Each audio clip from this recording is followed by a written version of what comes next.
Bonjour à toutes et à tous, bienvenue dans Il Talk, votre podcast qui parlera de santé, de secteur pharmaceutique et des experts innovateurs dans ce monde de la pharma et de la parapharma. À l'occasion du CleanVest 2025, nous avons le plaisir de recevoir Madame Nadia Katalayoud, alors spécialiste reconnue installée à Paris et intervenant à l'international dans le domaine du dispositif médical. On va discuter avec elle à propos de la réglementation, des avancées et les conseils ou les propositions qu'elle pourrait apporter au marché algérien, surtout dans le contexte des dispositifs médicaux. Madame Nadia Katalayoud, bonjour et merci d'avoir répondu à notre invitation. Bonjour, je vous en prie, c'est un honneur pour moi.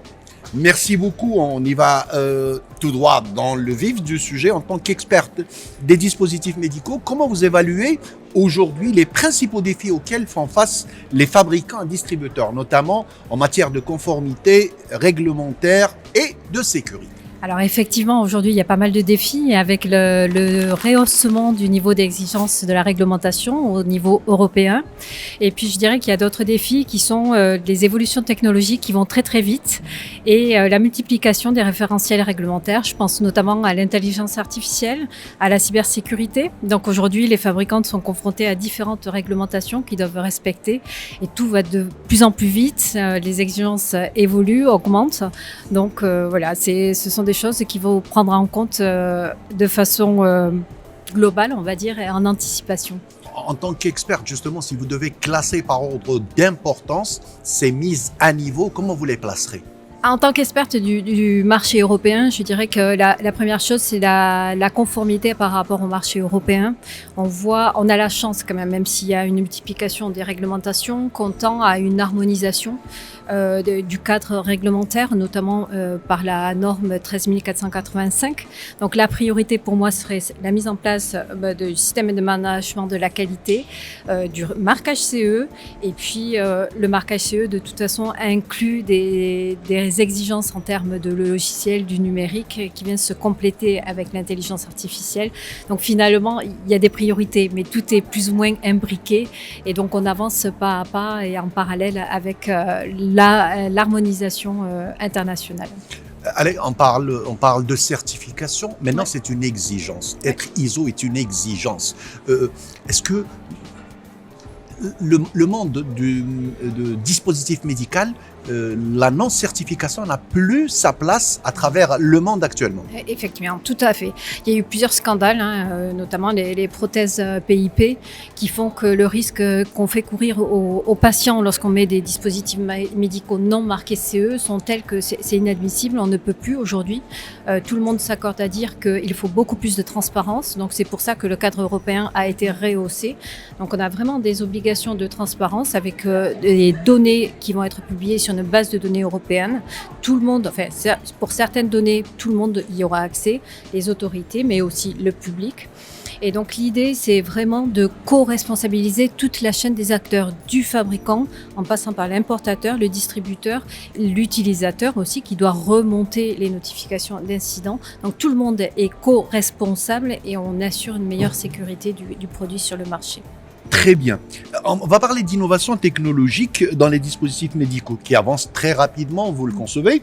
Selon vous, quelles sont les tendances majeures qui vont transformer ce secteur, le secteur du dispositif médical dans les années à venir, en particulier pour un pays comme l'Algérie? Je pense que la population est très jeune en Algérie, donc un secteur qui va bien évoluer, c'est certainement l'intelligence artificielle et tous les dispositifs numériques avec les logiciels. On voit pas mal de logiciels.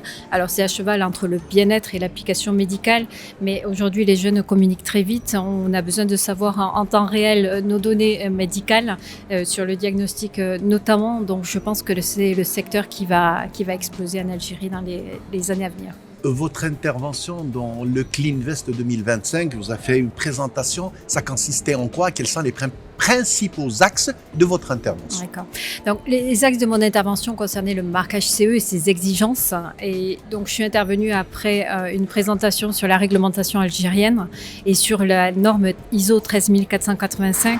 Donc, même si mon objectif c'était de clairement préciser les exigences du marquage CE et que c'est quelque chose d'accessible, alors ça a été complètement confirmé parce qu'on se rend compte que finalement les réglementations des différents pays ne sont pas si différentes les unes des autres. On a un socle commun, une base commune et on peut construire en fait en parallèle différents dossiers qui au final ne feraient qu'un dossier pour assurer la conformité des produits sur un pays mais plus largement sur l'Europe ou à l'international. Une dernière question, si vous permettez. Vous travaillez entre Paris et d'autres marchés internationaux. Vous commencez, comme vous le dites. Quels enseignements ou bonnes pratiques pourriez-vous recommander pour renforcer la qualité, la traçabilité et l'efficacité des dispositifs médicaux dans les systèmes de santé en évolution? Déjà s'équiper de ressources compétentes. La réglementation évolue, c'est une réglementation qui... il faut comprendre ce qu'il y a derrière. Il y a des textes, il y a des exigences, mais derrière, il y a une finalité médicale. Finalement, on est tous des patients, donc ça nous concerne tous directement. Si on est en mesure de comprendre ce que le législateur a voulu mettre en place, on pourra trouver des moyens de mettre en place. On a une obligation de résultat, pas de moyens. Donc les moyens, c'est à nous de les construire au sein de l'industrie. Un autre conseil serait d'anticiper. Donc, de suivre l'évolution des textes, dans la mesure du possible, de participer à l'élaboration des textes. En étant sur le marché, sur le terrain, on sait réellement ce qui est pertinent, ce qui n'est pas pertinent d'avoir. Donc, aider aussi le législateur, les autorités avec les remontées d'informations, la participation au texte. Et je pense que oui, c'est toujours savoir mettre l'intérêt du patient avant tout. Je pense que voilà, ce sont les points essentiels. Avant de vous laisser partir, Madame Nadia Katalaoud, vous avez échangé avec, on va dire des confrères, des collègues algériens et tout. Comment vous trouvez le monde du dispositif médical en Algérie en quelques mots? En quelques mots, il y a une base solide, il y a beaucoup de choses qui sont faites et il y a surtout une dynamique, on ressent une dynamique vraiment... il n'y a plus qu'à quoi. Tout s'ouvre à nous en Algérie, et donc il n'y a plus qu'à. Très bien. Et donc, c'est-à-dire en se projetant sur l'avenir, sur les années à venir, pensez que c'est un axe qui prendra beaucoup de place dans le monde de la santé et de la parapharme en Algérie. Oui, je pense. L'Europe a besoin de pays plus proches. On a vu avec la crise du Covid que dépendre de la Chine ou de l'Inde était délicat.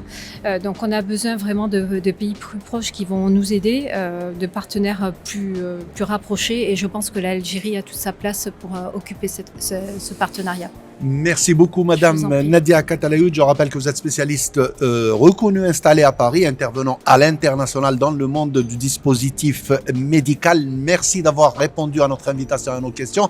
Merci à vous, Madame, Monsieur, de nous avoir suivis sur Health Talk, ce podcast spécialisé dans la santé, préparé et réalisé par NAPSI et présenté par Dr Fatah Bada. Merci de nous avoir suivis. À très bientôt.